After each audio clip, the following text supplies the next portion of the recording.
తెలంగాణలో గోశాలల అభివృద్ధి, నిర్వహణ, సంరక్షణపై కమాండ్ కంట్రోల్ సెంటర్లో అధికారులతో ముఖ్యమంత్రి రేవంత్ రెడ్డి సమీక్షా సమావేశం నిర్వహించారు. గోశాలల ఏర్పాటుకు సంబంధించి కమిటీని ఏర్పాటు చేయాలని, నిర్ణీత గడువులోగా కమిటీ పూర్తిస్థాయి ప్రణాళికతో రావాలని సీఎం ఆదేశించారు.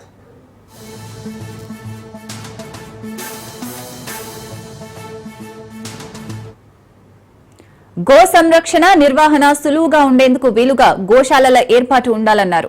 మొదటి దశలో రాష్ట్రంలోని వెటర్నరీ యూనివర్సిటీ, కళాశాలలు, అగ్రికల్చర్ యూనివర్సిటీ, దేవాలయాలకు సంబంధించిన భూముల్లో గోశాలలు ఏర్పాటు చేయాలని సూచించగా అందుబాటులో ఉన్న స్థలాలను గుర్తించాలని అన్నారు.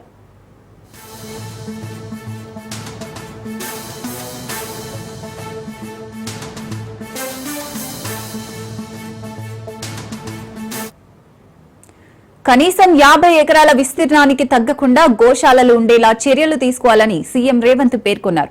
అయితే ఇరుకు స్థలాల్లో బంధించినట్లుగా కాకుండా మేత మేసేందుకు, స్వేచ్ఛగా తిరిగేందుకు వీలుగా ఉండేలా చర్యలు తీసుకోవాలని సీఎం రేవంత్ రెడ్డి సూచించారు. అత్యాధునిక సౌకర్యాలతో గోశాలలు ఏర్పాటు చేసేందుకు పూర్తిస్థాయి ప్రణాళికలు సిద్ధం చేయాలని అధికారులను ఆదేశించారు. నిర్వహణ, సంరక్షణలో ధార్మిక సంస్థలను భాగస్వాములను చేసే అంశాన్ని పరిశీలించాలన్నారు.